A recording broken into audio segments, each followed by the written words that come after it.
Hello, Dr. Nickel. I'm Michael Califf. I'm joined by Bryce Kirkman, and we're going to be presenting you details about the project, demonstration of the Labshock OT security environment that we've been working on. So as expected, you're provided a Labshock portal. Here's a little bit of a capability overview for you.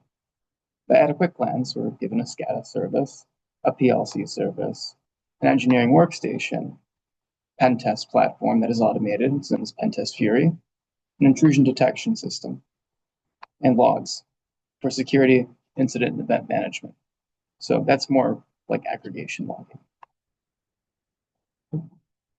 Moving forward, the platform also provides us more tools that are more detailed at the network layer and aggregation layer of logs. So centralized logging that shows us an ability to reconstruct a timeline of events from the point of intrusion, detection, all that kind of stuff at the network level.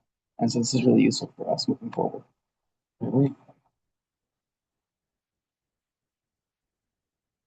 All right, now moving on to the tank system that we had to develop. So starting off, we're gonna look through the structured text files that we wrote and then move on to the SCADA system. Our program's honestly pretty simple. It took a lot of time to write, a lot of long nights and headaches, especially dealing with different addressing conventions, especially with Fuchs SCADA. So, I mean, yeah, it is pretty simple. Turning on and off, we have different valves that are opening the latch, ingress controls. So whenever the tank down the line gets stopped, we know that is whenever that happens, because we have the script running the SCADA service that then writes this value to true, and then we handle it from there, store tank levels, all this jazz, all of the handling of the mixing. It's pretty simple. Our logic, we go more into depth in that in the report, so we don't need to spend too much time there on all of these things because it's pretty repetitive. Now moving on to the SCADA service. Yes, so this is the model that we designed for our tanks. Fairly simple control panel. You can toggle the tanks on and off. You can change the mix ratio, what the ingress rate is, the maximum and minimum fluid levels.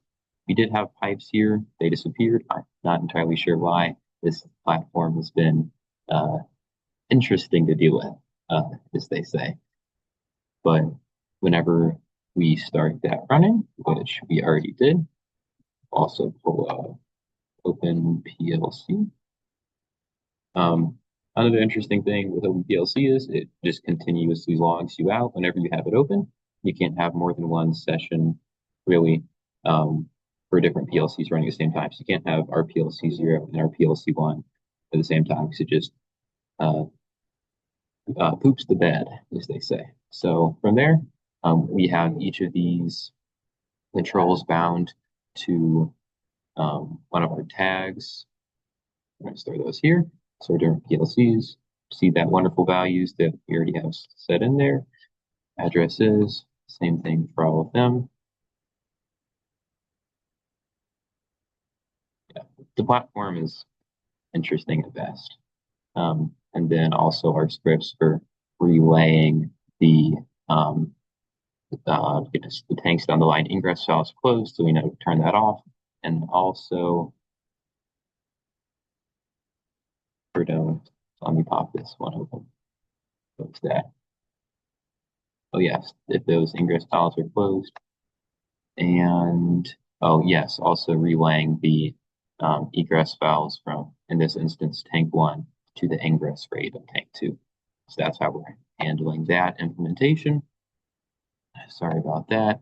Pop back open our SCADA. And I moved the Zoom thing out of the way. I did start this recording, right? Yes, I believe. Yes, okay. It's too early for this. It's just, we keep getting logged out from this. We can turn that true. You can see that our startup sequence starts moving. However, we do have to start up the base food ingress rate for this action to start moving.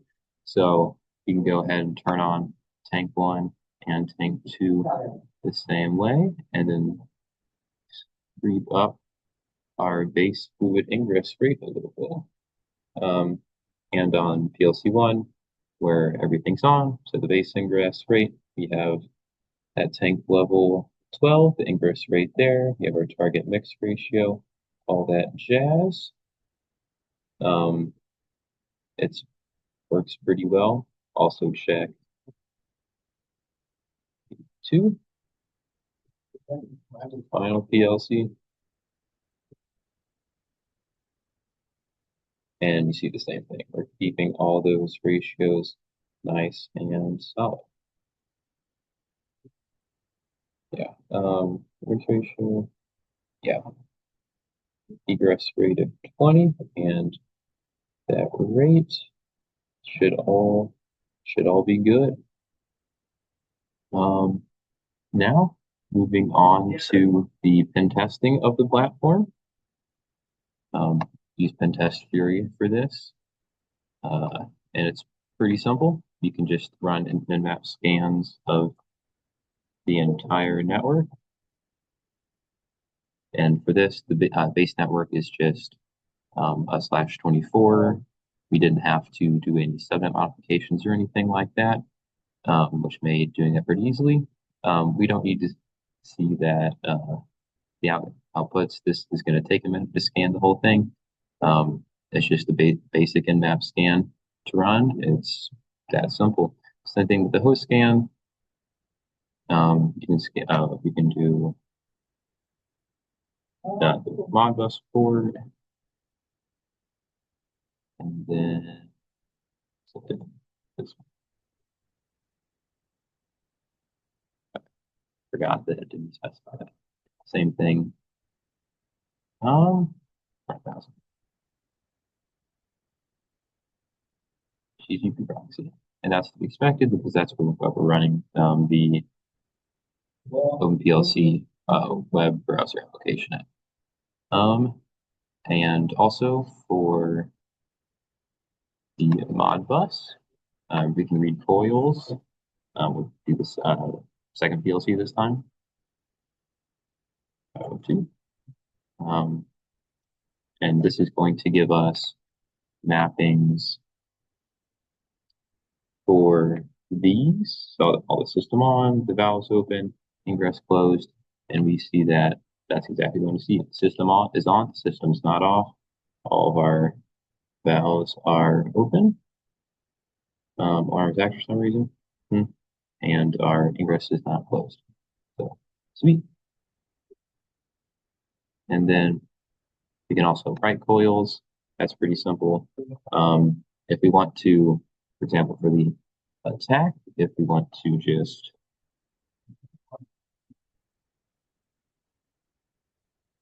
let's say force the things to shut off, we can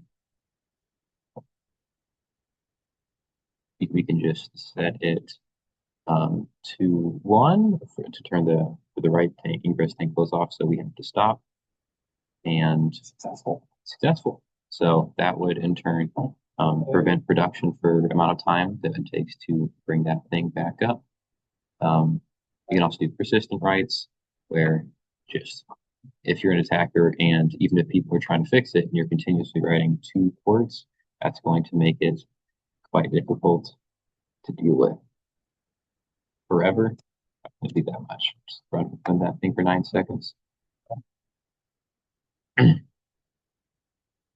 And it can do its thing. Pretty simple to use. Random write, same thing. Register commands. These will be getting into all this tomfoolery. So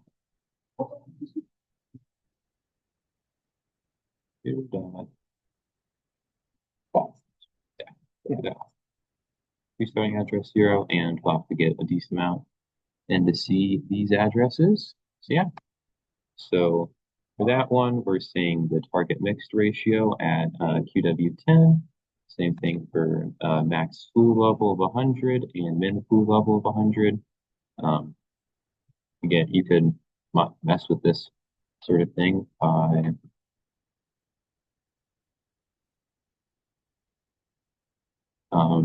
changing the max level at uh, 14. If I remember, yes, at 14. That's the right, not the address. To you can say -3, and then not -5. We could just do 1. I think that's good. So now that's going to short circuit the logic in our PLC files because that requires that the fluid not be over the max level size.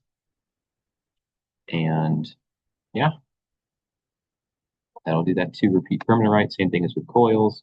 Just keep doing that dynamically right. Similar thing. Dynamically writing values is more of a, you can think of it as very similar to just buzzing different values in. So it is persistent in nature, but it's like plug and chug.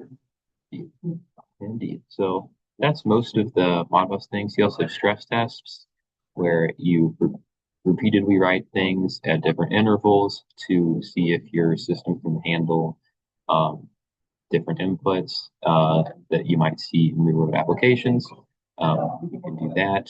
Same thing with the terminal. This one's nice if you want to test out any other things from the command line, different command line utilities. This makes it very simple. These are Cali boxes. Indeed.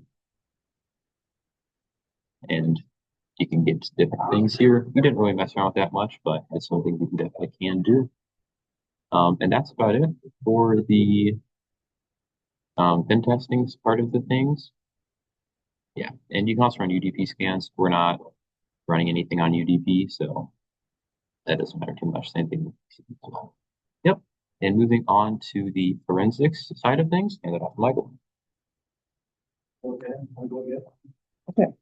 So taking a look at network swiftness, let's take a look at the network layer of traffic. So when we look at things like PCAP files, which would allow us to capture a full view of source and destination endpoints on this OT network, that would give us an idea of maybe some visibility into the read and write coils specifically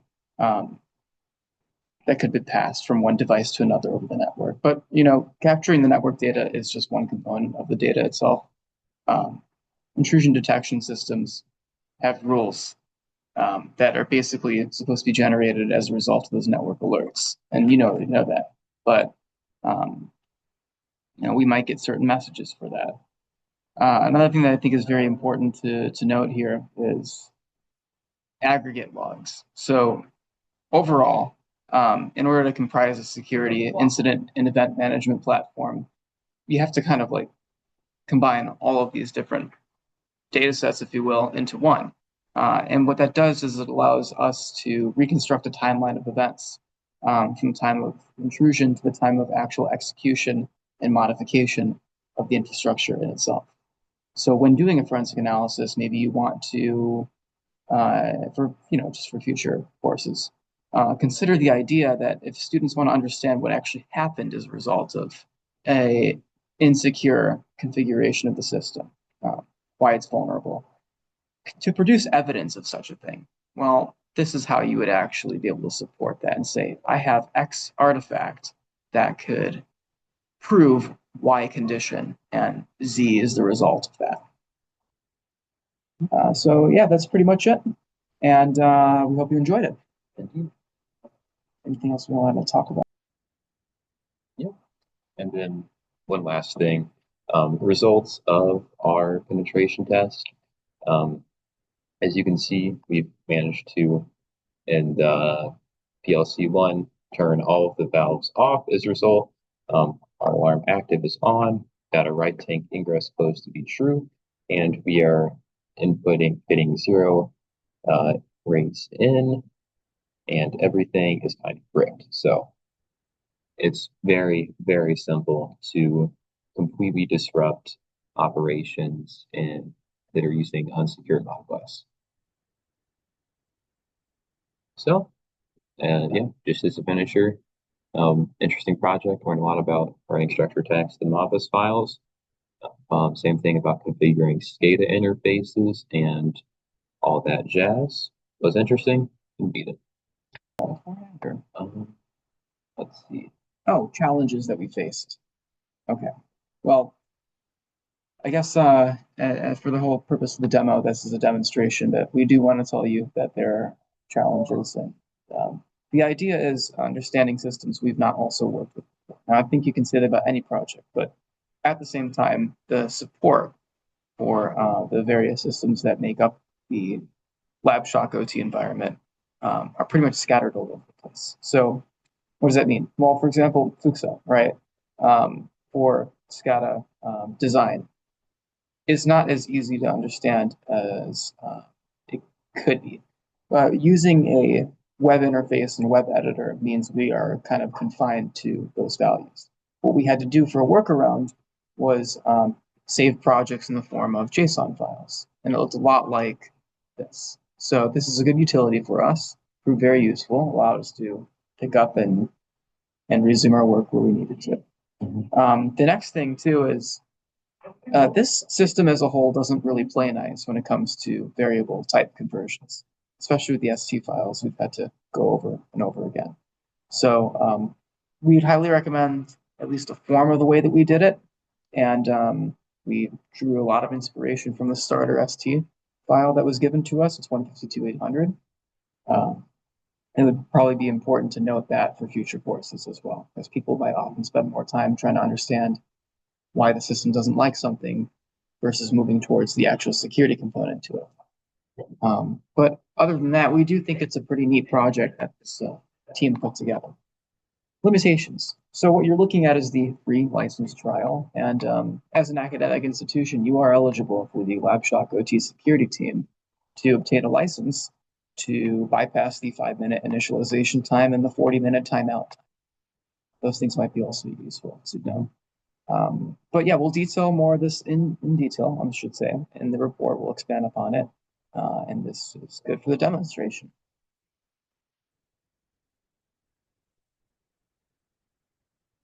Apologies for the static. A couple closing remarks that we do want to mention here is that the most important thing is for the students in a course such as Trust Critical Infrastructure, your own, to understand that all 6 of the components brought up in the Labshock portal mean something to one another.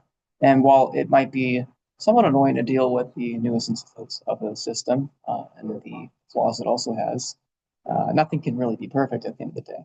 So while we do appreciate the opportunity, the value that we see, and this is the question that you really asked of us, despite everything that we've been doing here, is that students find more value in understanding how all these systems communicate to each other and create what is actually a virtualized ICS and OT network.